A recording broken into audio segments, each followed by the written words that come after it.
Yes. చాలా రోజులైంది ఒక వీడియో తీసి లైక్ 'మైజ్ బాబ్' సిరీస్‌లో లాస్ట్ టైమ్ అడిక్షన్ గురించి కొంత ఇన్సైట్ అనేది ఇచ్చాననమాట. సో టుడే కొద్దిగా ఇంకొక టాపిక్ మాట్లాడదామని, లవ్ గురించి, అంటే ప్రేమ. సాధారణంగా ద సైకాలజీ బిహైండ్ లవ్ అనేది, అంటే ఐ మీన్ నా own థియరైజ్డ్ material ఉంటుందంతే.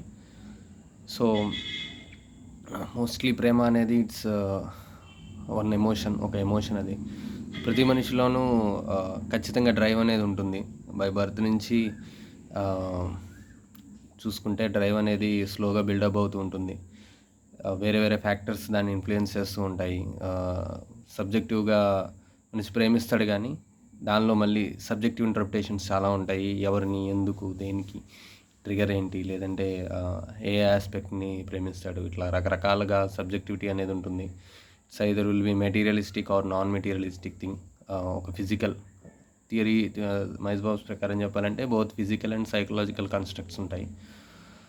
So physical comes from ఏదైనా ఒక వస్తువుని కానీ ఒక మెటీరియలిస్టిక్ థింగ్ని ఇష్టపడటము, దాన్ని పదే పదే తన లైఫ్లో ఉండాలి అని అనుకోవటం అనేది మోస్ట్లీ మెటీరియలిస్టిక్ అండ్ ఫిజికల్ కాంటెక్స్ట్లో ఉంటుంది. అలాగే సైకలాజికల్గా వచ్చి ఇన్విజిబుల్ పర్సన్ ట్రైట్స్ కానివ్వండి, ఓన్లీ సబ్జెక్టివ్ ఇంటర్ప్రిటేషన్ వల్ల వచ్చిన కన్క్లూజన్ కానివ్వండి, ఇవన్నీ కూడా సైకలాజికల్ మోటివేటర్స్ లాగా పనిచేస్తాయి అన్నమాట. మోస్ట్లీ సైకలాజికల్ థింగ్స్ని ఆ రకమైన illusionary, non existent, they exist but only reason can only trace it. So అట్లాగా ఉంటుంది. సో లవ్ అనేది బయలాజికల్ మోటివ్ కూడా ఉంటుంది లవ్లో. So biologically also love can happen. Hormonal things ఉంటాయి, బయలాజికల్ మోటివేషన్స్ ఉంటాయి. The next act of love will be sex, which will eventually create an offspring, and మళ్ళీ generations ముందుకెళ్ళడానికి ఒక trace back, అంటే I mean పిల్లలు పుట్టడానికి బ్యాక్గ్రౌండ్లో love అనేది డెఫినెట్లీ ఒక మోటివేటర్ లాగా పనిచేస్తుంది సమ్ టైమ్స్. సో ఈ విధంగా లవ్ అనేది క్లియర్ కట్గా ఒక emotion, far more deeper levels of హ్యూమన్లో ఉంటుంది అన్నమాట, మనిషి యొక్క కోర్ బయాలజీలో. సో బేసికల్గా లవ్ అనేది ఈ విధంగా బయట ఉంటుంది. అంటే ఒకరిని ప్రేమించడం, ఆ ప్రేమ అనేది రకరకాలుగా కలుగుతుంది. ఒకరిని చూసి ఇష్టపడతాం, అది మెయిల్ అయినా ఫీమేల్ అయినా. ఇష్టపడేటప్పుడు ఎందుకు ఇష్టపడుతున్నామో తెలుస్తుంది. ఫస్ట్ ఇష్టం స్టార్ట్ అవుతుంది. ఇష్టం స్టార్ట్ అయినాక నాకు అవేర్నెస్లోకి వస్తుంది, I'm liking her or I'm liking him అని. సో ఎందుకు లైక్ చేస్తున్నామో అని చిన్న థింక్ చేస్తాము. Then will get to a specific point in that. ఆ స్పెసిఫిక్ పాయింట్ అనేది ఐదర్ ఫిజికల్గాను లేదా సైకలాజికల్గా రెండింటిగా గాను ఉంటుంది. సో అట్లా అది సస్టైన్ అవుతూ బిల్డ్ అవుతూ కొన్నాళ్ళకి, అంటే it will take years to fully get involved in love. ఒకరి మీద ప్రేమ చూపించాలన్నా, ప్రేమ బయటికి తెలియాలన్నా చాలా సంవత్సరాలు అయితే పడతాయి. కానీ ఇనీషియల్గా వచ్చే బిహేవియర్స్ డిఫరెంట్గా ఉంటాయి. ఒకప్పుడు లవ్లో ఒక వ్యక్తిని ప్రేమిస్తున్నాము అంటే ప్యూర్లీ ఆలోచనలతోనే ఉండేది. ఫస్ట్ ఆలోచనలతో స్టార్ట్ అయ్యి ఫుల్ కాన్ఫిడెన్స్ వచ్చి అది బిల్డ్ అవుతూ, తర్వాత కాన్ఫిడెన్స్ వచ్చి మాట్లాడటానికి వెళ్ళి మాట్లాడి, తర్వాత ఇద్దరు కొంతసేపు అట్లా అది కమ్యూనికేట్ చేసి తర్వాత స్టార్ట్ అయ్యి, ఇదంతా ఎక్కువ ప్రాసెస్ ఉండేది. ఇట్ విల్ టేక్ చాలా ఇయర్స్ పట్టేది. కొంతమంది చెప్పకుండానే ఉండిపోయేవారు, వన్ సైడెడ్గానో లేదంటే వేరే విధంగానో. బట్ ఈ జనరేషన్లో ఏమవుతుంది అంటే they are more aware of their emotions. ఇప్పుడు వచ్చే టీనేజర్స్ కానీ, ఇప్పుడు వచ్చే జనరేషన్ కానీ, వాళ్ళలో ఏ ఎమోషన్ వచ్చినా కూడా బిహేవియర్ ఈజీగా బయటకు వచ్చేస్తుంది. ఫస్ట్ ఇదివరకు మన లాస్ట్ ఒక 10-20 ఇయర్స్ క్రితం పుట్టిన పిల్లలు ఎలా ఉండేదంటే there will be lot of sense of awareness. వాళ్ళు బిహేవ్ చేయాలన్నా, వాళ్ళలోకి ఏ ఆలోచన రావాలన్నా, వాళ్ళు దాన్ని అర్థం చేసుకోవాలన్నా ప్రతి దాన్ని ఒక మాస్టర్ చేసి బిహేవ్ చేయటం ఉండేది. మేము అంటే జనరల్గా మన జనరేషన్ చదవాలన్నా, అసలు మన అమ్మ నాన్న జనరేషన్ అయితే చెప్పక్కర్లా. వాళ్ళు అసలు పూర్తిగా ఎన్ని ఆలోచనలు ఉన్నా కూడా ఓన్లీ సింగిల్ వేలో బతకాలన్నట్టుగా వాళ్ళని కండిషన్ చేశారు. కానీ తర్వాత మన జనరేషన్కి వచ్చేసేటప్పటికి డిఫరెంట్గా ఉంటుంది. ఏ ఆలోచన బుర్రలో పడ్డా దాన్ని పూర్తిగా అర్థం చేసుకుని కానీ బయటకు ఎక్స్ప్రెస్ చేయము. సో ఈ రకమైన ధోరణిలో కొంత మన దగ్గర ఎమోషన్ అనేది రెగ్యులేట్ అయింది. చాలామంది ముందరే బయటపడి ఉండొచ్చు, బట్ సిగ్నిఫికెంట్ రేషియో డిఫరెంట్గా ఉండేది. ఒక క్లాస్ రూమ్ తీసుకుంటే ఇప్పుడున్న టీనేజర్స్ కానీ 16 to 18 ఇయర్స్ వాళ్ళు ఇనీషియల్గా క్రషెస్ కానీ ఏమైనా అట్రాక్షన్స్ కానీ వచ్చిన ఏజ్ అది. మన బిహేవియర్ కన్నా వాళ్ళ బిహేవియర్స్ చాలా ఫాస్ట్గా ఉన్నాయి. ఒక క్లాస్ మొత్తంలో 40 మంది ఉన్నారు అంటే almost 50% people are acting on their emotions. వాళ్ళ ఎమోషన్స్ని రికగ్నైజ్ చేసి they are taking okay this is the right, ఈ బిహేవియర్ని మనం ప్రజెంట్ చేయొచ్చు, ఈ బిహేవియర్ ప్రజెంట్ చేయడం వల్ల తప్పేం లేదు అన్న ఆలోచనలతో దే ఆర్ ఈజీలీ. మనం అప్పుడు అసలు బిహేవియర్లు తప్పు ఉన్నా లేకపోయినా we try to suppress it, we try to understand it and we try to control it in a certain way. Lot of sense of awareness, ego ఉండేది. రైట్ నో ఏమవుతుంది అంటే ప్యూరిడ్ అంటే ఐ మీన్ సైకోడైనమికల్, అంటే ఇది కొద్దిగా భాష డిఫరెంట్గా ఉంటుంది. అర్జెన్సీ ఉండేది కాదు మనలో, ఈ క్షణాన్ని ఈ ప్రవర్తన బయట పెట్టాలని. కానీ రైట్ నో ఆ అర్జెన్సీ పిల్లల్లో బాగా ఎక్కువగా ఉంటుంది. ఐ మీన్ ఈ జనరేషన్లో బాగా ఎక్కువగా ఉంటుంది. సో దే ఆర్ నా ఆ క్షణాన ఏంటనేది అర్థం చేసుకుంటున్నారు అంతవరకే. సో ఈ రకమైన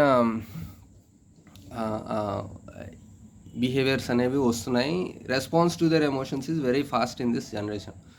సో ఎవరిని చూసినా మేము ప్రేమిస్తున్నాం అంటున్నారు కానీ it will definitely eventually fail because love takes years to build. అంటే అది బిల్డ్ అయ్యి ఎక్స్ప్రెస్ అయ్యి ఒక మూమెంట్ వచ్చి బయటపడటానికి it will take some years, అది 3 or 4 or 5 or 6 అట్లా సస్టైన్ అవుతూ వస్తేనే then it will be some materialistic, అది ఒక మెటీరియలిస్ట్గా ఫామ్ అవుతుంది. మన పాత జనరేషన్లో అమ్మ నాన్నలు ప్రేమించుకుని పెళ్ళి ఏం చేసుకోలేదు. పెళ్లి చేసుకున్నాక కొన్ని ఏళ్ళ తర్వాత వాళ్ళ ట్రస్ట్ బిల్డ్ అయ్యేది. మ్యారేజ్ అయినప్పుడు ఎవడు సుఖంగా లేడప్పుడు.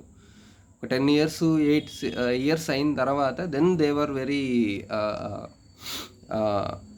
కంపాషనేట్గా ఉంటారు, కలివిడి అనేది పెరుగుతుంది, ఒకరినొకరు అర్థం చేసుకుంటారు. అప్పుడున్న వాళ్ళ మెంటాలిటీస్కి మైండ్ సెట్స్కి ఇప్పుడు కావాలంటే చూడండి, మన జనరేషన్ పేరెంట్స్ ఎక్కువ ఆనందంగా ఉంటారు ఈ టైంలో. ఇప్పుడు చూస్తే కనుక మనము బయటికి వెళ్ళి ప్రపంచంలో చూస్తే adults are very very very happy. వాళ్ళ కోఆర్డినేషన్ ఉంటుంది, ఊరికి కంటి సైకిల్తో మొత్తం ప్లాన్ వేసేసుకుంటారు. అది అచీవ్ చేయాలి. దట్ ఈజ్ వాట్ ఒక లవ్ అనేది, మేల్ ఫీమేల్కి ఉండే లవ్ అనేది that is a clear behaviour of what love will produce. అంత స్ట్రెంగ్త్, అంత బాండింగ్ అవన్నీ ఉంటాయన్నమాట. ఎర్లీ స్టేజెస్లో ఉండవు. ఎర్లీ స్టేజెస్లో మోస్ట్లీ బయాలజికల్ మోటివేషన్ అండ్ మనకున్న సైకలాజికల్ మోటివేషన్ వల్ల ఇప్పటివరకు దొరకలేదు. దీన్ని మెటీరియలైజ్ చేయాలి అని చెప్పి ఎక్సెసివ్ సైకలాజికల్ మోటివ్తో వచ్చే బిహేవియర్స్ దీన్ని మోస్ట్లీ కొంతమంది ట్రామా రెస్పాన్స్ అంటారు, ఎర్లీ చైల్డ్హుడ్ రెస్పాన్సెస్ అని అంటారు. సో అది టెర్మినాలజీ. అలా కాకుండా సైకలాజికల్ మోటివ్ అనేది ఉంటుంది. బయాలజికల్ మోటివ్ చాలా తక్కువ ఉంటుంది ఇట్లా ఉండే జనరేషన్స్లో. సో దేనికి లవ్ ఎవిడెన్స్ అనేది సరిగ్గా ఈ జనరేషన్కి తెలియదు. What creates an evidence of love? మీ హార్మోన్సా, లేదంటే జరిగే బిహేవియర్సా? కాసేపు బిహేవియర్స్ అనుకుందాం. What kind of behaviours does lead to love or love అనడానికి ఏ బిహేవియర్ అని మనం చెప్పొచ్చు అనే దానికి క్లియర్ కట్గా లేదు. But it will take years to only sex is not love. Sex చేసినంత మాత్రాన లవ్ కాదు. ఇట్స్ డిఫరెంట్ ఫ్రమ్, అది ఒక బయాలజికల్ మోటివ్ అంతే. ఈవెన్ ప్రతి ఒక్కరికి ఆ ట్రిగర్ వస్తుంది. ట్రిగర్ వచ్చినప్పుడు they will try to attract అవుతారు, అట్రాక్ట్ అయ్యి మాట్లాడుకుంటారు. అక్కడి నుంచి కన్సెంట్ ఉంటే they will easily will engage. అదేమీ పెద్ద ఇష్యూ ఏం కాదు. బట్ దాన్ని ఎలా ఇంటర్ప్రిట్ చేస్తున్నాం అనేది చాలా ఇంపార్టెంట్. సో అక్కడ డిఫరెంట్ ఉంటుంది. ఆర్జీవి కానీ వేరే వాళ్ళందరూ చాలా ఎక్స్ట్రాడినరీగా ఎక్స్ప్లెయిన్ చేసి చెప్పారనమాట. అయితే ఇవాళ వీడియోలో లైక్ ఈ ఫస్ట్ అంతా కూడా ఏదైతే బయట ప్రపంచంలో వాట్ ఎవిడెన్సెస్ లవ్ అనేది రకరకాల పర్స్పెక్టివ్స్ అనేవి చెప్పడం జరుగుతుంది. సర్వైవల్ ఇన్స్టింక్ట్కి మూల కారణమని, లైక్ సబ్జెక్టివ్, అంటే ఒక మనిషినితో ఏదైనా సెక్స్ చేయాలి అంటే దానికి రీజన్ ఉండాలి, like that's why I love him అనే ఒక చిన్న రీజను, ఒక ఎమోషన్ మనిషిలో రావడము, మనిషిలో వచ్చి అప్రోచ్ అవ్వటము, ఈ అన్నీ కూడా ఆల్రెడీ ఎగ్జిస్ట్ అవుతున్న థియరీస్. అలాగే రకరకాల థియరీస్ ఆఫ్ లవ్ కూడా ఉంటాయి. స్టెన్బర్గ్ థియరీ ఆఫ్ లవ్ ఒకటి ఉంటుంది, which is very close to reality. Most people ఏనైతే చేస్తారో అది చెప్తాడు. సో అట్లా బయాలజికల్ మోటివ్స్ ఉంటాయి, ఎమోషన్స్ ఉంటాయి, లైక్ అటాచ్మెంట్స్ ఉంటాయి, అటాచ్మెంట్ రిలేటెడ్గా లవ్ ఉంటుంది. సో ఇవన్నీ కూడా కలిసి వస్తాయి. సో మెయిన్గా లవ్లో అంటే ఎలా ఉంటుంది అని అంటే డిఫరెంట్ కైండ్స్ ఆఫ్ అంటే ఐ మీన్ సైకోడైనమిక్స్ అనే థియరీలో డిఫెన్స్ మెకానిజమ్స్ ఉంటాయి.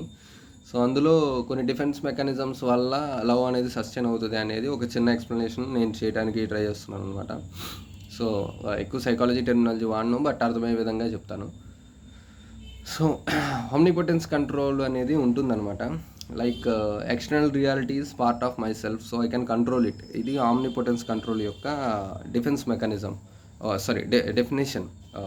సర్వాంతర్యామి అంటాడు కదా, సర్వం నా నుండే ఉద్భవించింది అని. సో దానికి రిలేటెడ్గా ఉంటుంది. It is clearly a very hidden defence mechanism in every persons. So ప్రతి మనిషిలోనూ ఒక పార్ట్ అనమాట, తన రియాలిటీని కంట్రోల్ చేయాలి అని చిన్న పార్ట్ ట్రై చేస్తూ ఉంటుంది.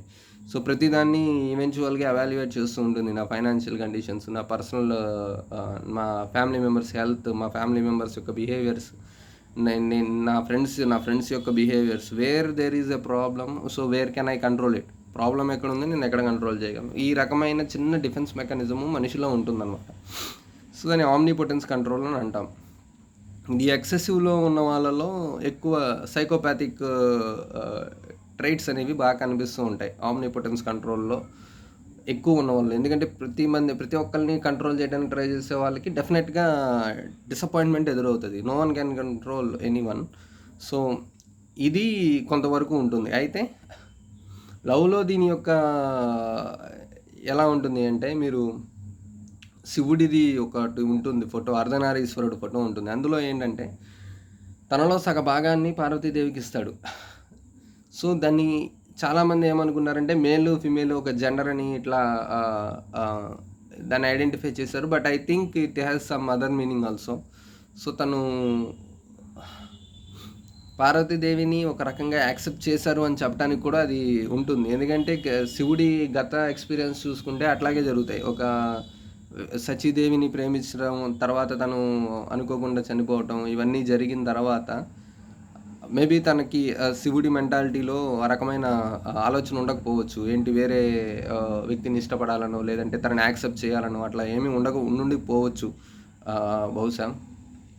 సో ఐ థింక్ పార్వతీదేవిని తనలో భాగం చేసుకున్నాడు అంటే ఇట్స్ థింక్ అంత సర్వాంతర్యామి, తను ఏదైనా చేయగలిగిన సమర్థుడు. తన మైండ్ సెట్ ఎలా ఉంటుంది, he can control literally anybody. ఎవరికైనా వరాలు ఇవ్వగలడు. వరాలు ఇచ్చారు అంటే దాన్ని సొల్యూషన్ కూడా ఆయనకు తెలిసే ఉంటుంది. ఎవరెవరు ఏ వరాలు కోరుతారో అందరికీ ఎంతవరకు కోరగలరో ఆయనకు తెలిసినప్పుడు ఆయన ప్రతిదాన్ని అర్థం చేసుకుంటారనే చిన్న మైండ్ సెట్, అది ఓన్లీ ఆమ్నిపోటెన్స్ కంట్రోల్ నుంచి వస్తుంది. నువ్వు ఏదైనా చేయి, నేను కంట్రోల్ చేయగలను అన్న ఒక చిన్న ఒక ఫైర్ లాంటిది, ఒక రేజ్ లాంటి దాని నుంచి ఆలోచన అనేది వస్తుంది. సో అంత ఆలోచన ఉండే వ్యక్తి తనలో భాగాన్ని ఇంకొకరిని ఎలా చేసుకోగలరు అన్న చిన్న థాట్ అనమాట. సో ఆ విధంగా ఇది ప్యూర్లీ సైకలాజికల్ కన్స్ట్రక్ట్. నేను ఏ ఎవిడెన్స్ ఉందని ఏం చెప్పను, ఎందుకంటే నేనేం ట్రై చేయలేదు ఎవిడెన్స్ క్రియేట్ చేయడానికి. సో ఎప్పుడైతే నువ్వు ఎదుటి వ్యక్తిని నీలో భాగం చేసుకోవడానికి ట్రై చేస్తున్నావో, that moment you will try to assert control over her or him. So తన మీద కంట్రోల్ ఎసెట్ చేయడానికి, తనని నీలో భాగం చేసుకోవడానికి ట్రై చేస్తున్నావు. అప్పుడే నువ్వు తనని కంట్రోల్ చేయగలవు. ఈ చెయ్యి నా బాడీకి ఉన్నంత వరకే నా కంట్రోల్లో ఉంటుంది. నా బాడీ నుంచి తెగి బయటపడిపోతే ఇది నా కంట్రోల్లో ఉండదు. మైండ్ కూడా అట్లా చిన్న ఇల్యూజనరీ టైప్లో రియాలిటీని మెంటలైజ్ చేసుకునే ప్రాసెస్లో ఇట్స్ ట్రై టు థింక్ ఎదుటి పర్సన్ నాలో ఒక పార్ట్. సో నా బ్రెయిన్ ప్రాసెస్లో ఎప్పుడైతే ఒక ఆలోచన వస్తుందో ఆ ఆలోచనకు తగ్గట్టుగా కూడా అతను బిహేవ్ చేస్తూ ఉండాలి. సో నా ఆలోచన అతనికి కూడా పాస్ అవుతుంది ఇండైరెక్ట్గా అనే ఒక చిన్న ఇల్యూజనరీ వేలో ఆమ్నిపోటెన్స్ కంట్రోల్ అనేది లవ్లో డెఫినెట్లీ అట్లా ఉంటుంది అనమాట. యాక్చువల్లీ అది ట్రూ కూడా అవ్వచ్చు. ఎదుటి వ్యక్తిని మీరు బాగా అర్థం చేసుకుని, అవతల వ్యక్తి కూడా మిమ్మల్ని బాగా అర్థం చేసుకున్నప్పుడు, ఇందాక చెప్పే కదా మీ ఇద్దరు ఆలోచనలు సింక్ అవుతాయి. అట్లా కూడా ఇట్ విల్ బీ తన మెంటలైజేషన్లో భాగంగా it will be a part of you. So ప్రతి ఆలోచనలో మీ గురించి ఒక ఆలోచన ఉంటుంది. ఫుడ్ తినాలా, డెఫినెట్లీ మీరు గుర్తుకొస్తారు. బయటికి వెళ్ళాలా, డెఫినెట్లీ మీరు గుర్తుకొస్తారు. ఇంకో చోటుకి ఎక్కడికో వెళ్ళాలి, లొకేషన్కి, మీ ఇద్దరు గుర్తుకొస్తారు. ఖాళీగా కూర్చున్నారు, గుర్తుకొస్తారు ఏం చేస్తూ ఉంటారని. ప్రతి ఆలోచనలో కూడా చిన్న భాగం అవుతుంది. సో అట్లా మైండ్ అనేది ఒక చిన్న ఆమ్నిపోటెన్స్ కంట్రోల్ అనే డిఫెన్స్ మెకానిజంని ఇనిషియేట్ చేస్తుంది అనమాట. In order to enhance that process of experience. మనం ఆ లవ్ని ఇంకా ఎక్స్పీరియన్స్ చేయడానికి ఈ రకంగా అనుకుంటే ఇంకా బాగా ఎక్స్పీరియన్స్ చేయగలం. That is the reason why ఈ గడిచిన 10 yearsలో చాలామంది కూడా సోల్మేట్ అని, సోల్మేట్ ఆత్మ, అదే సోల్మేట్ తన ఏంటి ఏదో ఉంటుంది తెలుగు పదం. సో తన సోల్మేట్ అంటారు. ఏంటి సోల్మేట్ అంటే ఏంటి? ఇద్దరు ఒకటేనా? ఒకళ్ళే విడిపోయి ఇద్దరిద్దరుగా ఉన్నారనా? ఇవన్నీ ఎట్లా వస్తాయి? ఆమ్నిపోటెన్స్ కంట్రోల్ దానిలోంచి వస్తాయి. So you are one thing, I am one thing, I can think. So you are being part of myself, I accept you as a part of myself అనేది ఇట్స్ కైండ్ ఆఫ్ పాజిటివ్ వేలో చెప్పాలి అంటే లవ్గా అది చెప్పొచ్చు. అది increase అయితే definitely negative consequences ఉంటాయి. But the whole love emotion వచ్చాక అది ఎక్కువ రోజులు సస్టైన్ అవ్వటానికి ఈ ఆమ్నిపోటెన్స్ కంట్రోల్ అనేది డెఫినెట్లీ ఉపయోగించే అవకాశము ప్రతి ఒక్కరిలోనూ ఎక్కువగా కనిపిస్తుంది ఈ మధ్య. అది ఎలా తెలుస్తుంది అంటే మ్యారేజెస్ అన్నీ కూడా డిస్కార్డెడ్ అవుతున్నాయి, సపరేట్ అవుతున్నారు. ఎందుకు సపరేట్ అవుతున్నారు? అంత సపరేట్ అవ్వటానికి నీడ్ ఏంటి? What is driving them to take divorce? What is driving them to take get separated? Because of this omnipotence. I think ఎప్పుడైతే మనము ఎప్పుడైతే తన నాలో భాగము, తనను నాకు నచ్చినట్టుగా బిహేవ్ చేస్తుంది. ఎందుకంటే ఈ చెయ్యి నాకు నచ్చినట్టుగా బిహేవ్ చేయాలి, తప్పదు. నా ఆర్డర్స్ ఒబే చేయకుండా ఇది ఎక్కడికి వెళ్ళదు. సో జస్ట్ లైక్ తను కూడా నా ఆర్డర్స్ ఒబే చేయకూడదు, తను కూడా నాకు చెప్పకుండా ఎక్కడికి వెళ్ళకూడదు అన్న బ్రెయిన్ అది తీసుకుంటుంది మైండ్లోకి. అప్పుడు ఏమవుతుంది? డెఫినెట్లీ మ్యారేజెస్ అని డిస్కార్డ్ అవుతాయి. ఎదురు వ్యక్తి కూడా నీలాగే ఆలోచిస్తాడు. ఈ విషయాన్ని ఎవరు అడ్రస్ చేయరు డెఫినెట్లీ. ఇది ఎంత చెప్పే కదా, సైకోపాథిక్ టెండెన్సీస్ కూడా ఉంటాయి ఈ ఆమ్నిపోటెన్స్ కంట్రోల్ ఎక్కువైతే. ఎప్పుడైతే ఇప్పుడు శివుడు ఉన్నాడు అనుకోండి, ఫర్ ఎగ్జాంపుల్ పార్వతీదేవిని బాగా ఇష్టపడ్డారు, ఆ విషయం తెలుసు కదా. తర్వాత పార్వతీదేవి వినాయకుడిని బొమ్మగా తయారు చేసి పెట్టి ఎవరిని రాకుండా చూడు అనగానే వినాయకుడు అక్కడ గాడ్ చేస్తూ ఉంటాడు. శివుడు వస్తాడు, తనకు అడ్డంగా ఉన్నాడని ఇద్దరి మధ్య వాగ్వాదం, ఆర్గ్యుమెంట్ జరుగుతుంది. కోపం వచ్చి వినాయకుడు తలకే నరికేస్తాడు. అంత సర్వాంతర్యామి, అంత దేవుడు కూడా వినాయకుడు తన కంట్రోల్లో లేడని తెలిసినప్పుడు he try to take his life. He actually did it. So అతనికి సొల్యూషన్ కూడా తెలుసు కాబట్టి వెంటనే ఒక ఏనుగు తలగా తీసుకొచ్చి పెట్టారు, అది వేరే విషయం. బట్ అక్కడ డెసిషన్ తీసుకోవడానికి శివుడు ఎలా ఆలోచించుంటాడు? What is the reason behind it? తను నాకు కావాలి, తను she's a part of me. So నువ్వు ఆపుతున్నావు ఎందుకు? ఆ ఒక్క చిన్న టెండెన్సీతో తన ఇల్యూషన్ బ్రేక్ అవుతుంది. ఓకే, ఇది రియాలిటీ, తనను వెళ్ళకుండా నేను ఆపుతున్నాను, నన్ను వెళ్ళకుండా తను ఆపుతున్నాడు. ఒక్కసారి రియాలిటీలోకి వచ్చినప్పుడు దే కాంట్ టేక్ ఇట్ అనమాట. ఓకే, ఇన్నాళ్ళు నా కంట్రోల్లో లేదా అంతా అని. So then they will get angry. ఆ టైంలో యాంగ్రీ వస్తుంది, try to cut his head off. I think that is a probable reason.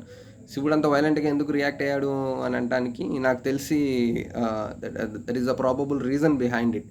So వాళ్ళలో ఒక చిన్న ఆమ్నిపోటెన్స్ కంట్రోల్ అనే డిఫెన్స్ మెకానిజం ఉంటుంది ప్రతి మనిషిలోనూ. ట్రై టు మేక్ థింగ్స్ కంట్రోల్లో పెడతానికి. ఎందుకంటే సర్వైవల్ థ్రెట్స్ ఏం ఉండకూడదని ప్రిమిటివ్గా ప్రతి మనిషి కూడా దాన్ని భాగం చేసుకున్నాడు మైండ్లో. సో ఆ పార్ట్లో తల కట్ చేసేస్తాడు. అక్కడ ఏం తెలుస్తుంది? He's in adaptive mechanism of omnipotence. ప్రతిదాన్ని కంట్రోల్ చేయాలి. భూమి మీద ప్రతిదీ తనలో భాగమే. నువ్వు కూడా నాలో భాగమే. నేను చెప్పినట్టు నువ్వు వినాలి, నువ్వు చెప్పినట్టు నేను ఎదురు తిరగను. ఈ చెయ్యి మీకు ఎదురు తిరిగి మీరు అక్కర లేకుండా ఎక్కడో చోట చేతులు పెడుతూ ఉందనుకోండి, then you will get irritated and ఈ చేతిని తీసుకోవాలనిపిస్తుంది డెఫినెట్లీ. అది మన ఇదే లవ్ పిల్లల విషయంలో కూడా ఉంటుంది, ఎక్కువ కంట్రోల్ చేయడానికి ట్రై చేస్తాము. సో అది డిఫరెంట్ మ్యాటర్. బట్ ఈ లవ్లో ఇట్లా ఉంటుంది. ఆ మ్యారేజెస్ అనేవి ఎందుకు డిస్కర్డ్ అవుతుంది అంటే మెయిన్ థింగ్, చాలామంది ఇల్యూజనరీగా అటాచ్ అయిపోయేది లవ్లో ఉన్నప్పుడు తెలియకుండా మెంటలైజ్ చేసుకునే విధానం. సో ఇవన్నీ కూడా ఆమ్నిపోటెన్స్ కంట్రోల్ని ఎక్కువ ఇనిషియేట్ చేయటము, మ్యారేజెస్ అన్నీ డిస్కార్డ్ అవ్వటము. చెప్పే కదా, సైకోపాథిక్ మెంటాలిటీస్ టెండెన్సీస్ని ఆమ్నిపోటెన్స్ కంట్రోల్ డిఫెన్స్ మెకానిజం చాలా పెంచుతుంది. సో నీ కంట్రోల్ లేదని తెలిసినప్పుడు నువ్వు హిట్ చేయడానికి ట్రై చేస్తావు, హెరాస్ చేస్తావు. That might be manifested as those things. Harass చేయటం, మొలెస్ట్ చేయటం, ఎమోషనల్ బ్లాక్మెయిల్ చేయటం, ఇంకా అసాల్ట్ చేయటము, కన్సెంట్ లేకుండా ఏమైనా యాక్టివిటీస్ చేయటము, ఏదో sexual or violence or any kind of thing. So ఇవన్నీ కూడా కలిసి ఆమ్నిపోటెన్స్ కంట్రోల్ కేవలం డిస్టర్బ్ అవటం వల్ల వచ్చే ప్రాబ్లమ్సే ఇవన్నీ కూడా. అవన్నీ మీకు ఉండే, అంటే ఆ పర్సన్కి ఉండే టెండెన్సీస్ బట్టి ఆధారపడి ఉంటుంది. ఎందుకు కంట్రోల్ చేయాలనుకుంటున్నాడు, యాక్సెప్ట్ చేయాలా వద్దా? 95% మంది వాళ్ళ పార్ట్నర్స్ని లవ్లో ఉన్నప్పుడు యాక్సెప్ట్ చేయరు. ఓన్లీ మెయిన్ పాయింట్స్నే యాక్సెప్ట్ చేస్తారు, వాటిని కన్సిడర్ చేస్తారు, మిగిలినవన్నిటిని కూడా లైట్ తీసుకుంటారు. సో అలా ఉన్నప్పుడు డిస్ప్లేయింగ్ బిహేవియర్స్లో కొన్ని ప్రాబ్లమ్స్ ఉన్న ఇబ్బంది ఉండదు. బట్ ఎప్పుడైతే ఈ ఎదుటి వ్యక్తితో కనెక్షన్ కోల్పోయిందని తిని రీడ్ చేస్తాడో అప్పుడు ఆమ్నిపోటెన్స్ కంట్రోల్ డిస్టర్బ్ అయింది అని అనుకుంటాడు. Then he'll try to start those things. అప్పుడు పారనాయ వస్తుంది, అనుమానం పడుతూ ఉంటాడు. ఇవన్నీ కూడా అది డిస్టర్బ్ అవడం వల్ల పైకి కనిపించే మేనిఫెస్టింగ్ బిహేవియర్స్ లాగా ఉంటాయి. సో ఇట్లాగా ఆమ్నిపోటెన్స్ కంట్రోల్ అనేది ప్రేమలో ఒక కీలకమైన ఇన్బిల్ట్ కోర్ ఉండే ఒక డిఫెన్స్ మెకానిజం అనమాట. సో ఆ మెకానిజం ఇది కొంతవరకు ఉంటే బాగుంటుంది లైఫ్. అది దాటి పైకి వెళ్ళినప్పుడే చెప్పే కదా మ్యారేజెస్ అన్నీ పోవడానికి కారణము. ప్రతి ఒక్కడు అంటాడు తను నాలో భాగం అని. నీలో భాగం ఏంటి?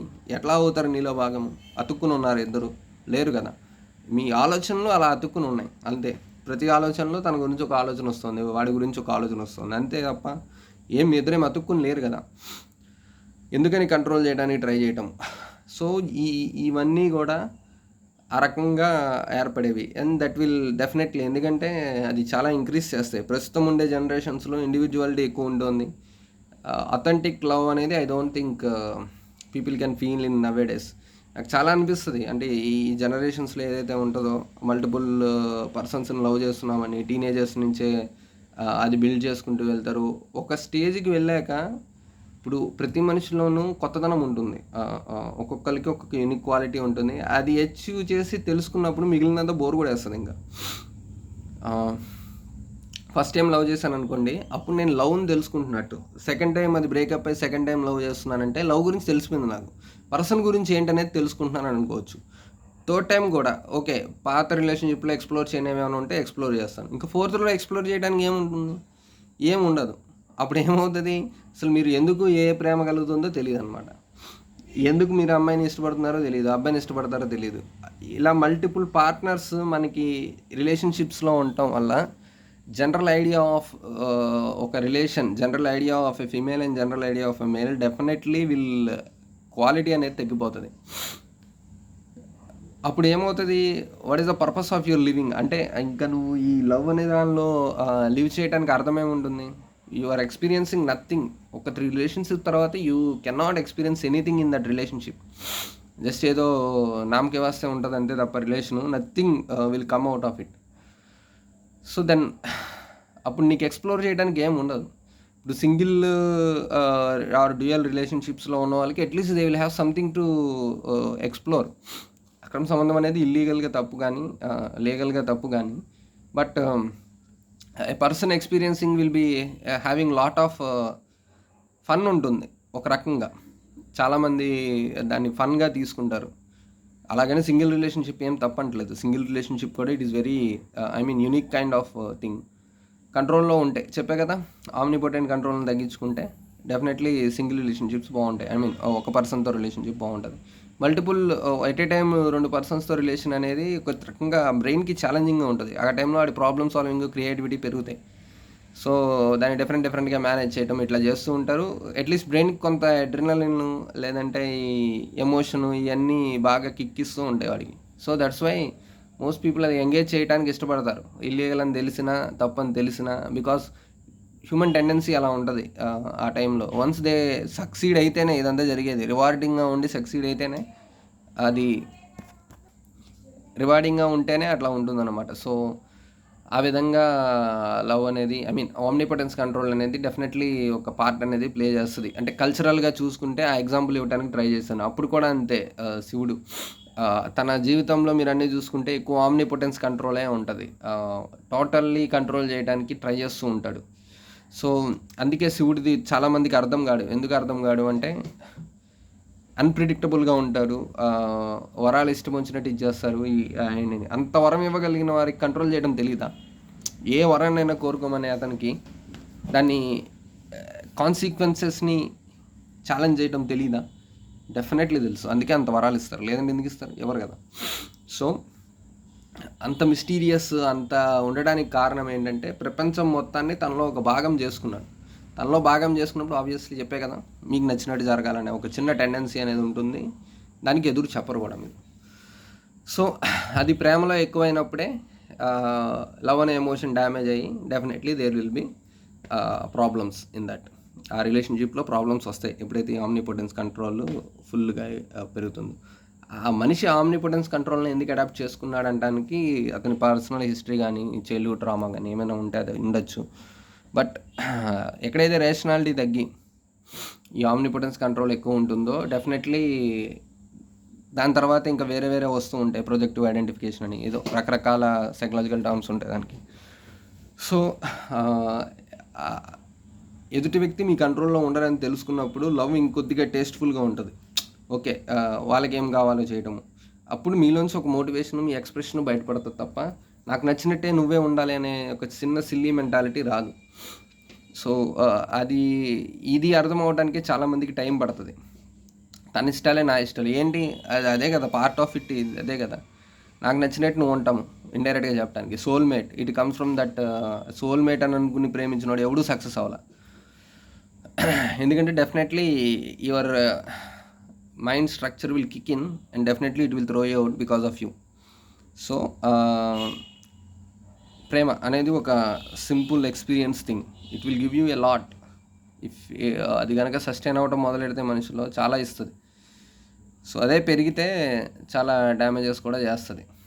సో ఆ విధంగా మనకి ఆమ్నిపోటెన్స్ కంట్రోల్ అనేది లవ్లో ఒక కీలకమైనది. మిగిలినవన్నీ కూడా దాని ఐ థింక్ నేను అనుకుంటాం ఒక మనిషిలో ఎదుటి వ్యక్తిని కంట్రోల్ చేయాలనే టెండెన్సీ పెరగటం వల్ల ఆ విధంగా లవ్ అనేది. అలాగని రిలేషన్షిప్స్ బాగోలేదంటే కొన్ని చాలా బాగుంటాయి రిలేషన్షిప్స్ లవ్లో. See, that depend on the individual, but what I'm trying to tell is mostly Indians వాళ్ళకి లవ్ అంటే ఎదుటి వ్యక్తిని కంట్రోల్ చేయటమే రిలేషన్షిప్లో. అమ్మాయి అబ్బాయి ఉన్నారంటే తనని నా ఐడియాకి తగ్గట్టుగా కన్విన్స్ చేయటమే love, any kind of thing. అంతకు మించి ఇంకా వేరే ఆస్పెక్ట్స్లో ఉండదు. బట్ ట్రై చేయడానికి కూడా ఇష్టపడరు. మీరు చూడండి, ఏదైనా ఫ్యామిలీ ఇష్యూస్ వచ్చినా ఏమొచ్చినా కూడా నేను చెప్పినట్టే వినాలని అనుకుంటూ ఉంటారు. Try to asset control over his or her. అది ఏ విధంగా అయినా అవ్వచ్చు, అది మనము ఆ పర్సన్ బట్టి ఉంటుంది. అందుకనేగా మ్యారేజెస్ ఎన్ని డిస్కార్డ్ అవుతున్నాయి. అంత భారీగా పెళ్ళిళ్ళు చేసుకున్న వాళ్ళందరూ కూడా విడిపోయి ఇళ్ళకెళ్తున్నారు. అది సినిమా హీరోల దగ్గర నుంచి హీరోయిన్ల దగ్గర నుంచి అందరి దగ్గర నుంచి ఉంటుంది. So there is I think that is the tendency. అది ఇన్విజిబుల్గా ఉండే ఒక చిన్న టెండెన్సీ ఎదురు వ్యక్తిని కంట్రోల్ చేద్దామనేది. So I think when it increases levels in love, definitely that అక్కడితో ఎమోషన్ బ్రేక్ డౌన్ అయిపోతుంది. డెఫినెట్లీ ఆ పర్సన్ని టార్మెంట్ చేస్తుంది. చాలామంది మందుకి వాటికి అలవాటు అయ్యేది కూడా ఇందుకే. సో లవ్లో అది ఉంటుంది అనేది ఒక చిన్నది అనమాట. సో ఒక ప్రేమ గురించి I mean core defence mechanism ఏంటి అనేది, కోర్గా ఎలా థింక్ చేస్తాడు లవ్లో ఉన్నప్పుడు అనేది ఒక చిన్న, అంటే నేను చూసిన రియాలిటీలో అర్థం చేసుకుని why love marriages will always fail. Arrange marriage fail అవ్వు అంటే అరేంజ్ మ్యారేజెస్లో లవ్ అనేది ఉండదు. ఎందుకంటే మ్యారేజ్ అయిన తర్వాత అన్నీ స్టార్ట్ అవుతాయి కాబట్టి it will take some time. ఎక్కువ టైం తీసుకోవాల్సి వస్తుంది. ఇండివిజువాలిటీ తక్కువ ఉంటుంది. ఐ మీన్ ఎస్, ఇండివిజువాలిటీ తక్కువ ఉంటుంది. సో ఆ విధంగా ఉంటాయి. లవ్ మ్యారేజెస్ ఈజీగా ఫెయిల్ అవుతాయి. ఎందుకంటే వాళ్ళు ఫస్ట్ నుంచే ఎక్స్ప్రెస్ చేయడం స్టార్ట్ చేస్తారు కాబట్టి ఎవ్రీబడి నోటీసెస్ ఫస్ట్ నుంచే వాళ్ళకి ఒక ఐడియా ఉంటుంది కాబట్టి మోస్ట్ ఫెయిల్ అవడానికి రీజన్ వచ్చి ఈ చిన్న ఆమ్నిపోటెన్స్ కంట్రోల్. సర్వాంతర్యామి, నువ్వు నాలో భాగం అని అనడంతోనే ప్రాబ్లమ్స్ అన్నీ స్టార్ట్ అవుతాయి. ఎవరిలో భాగం కాదు, ఎవరు భాగం కాదు, భాగం అవ్వరు కూడా, అతుక్కునేం లేరు కదా. సో ఆ విధంగా ఉంటుందన్నమాట. సో ఈ వీడియోలో అది ఎక్స్ప్లెయిన్ చేయడానికి ట్రై చేస్తున్నాను. So yes.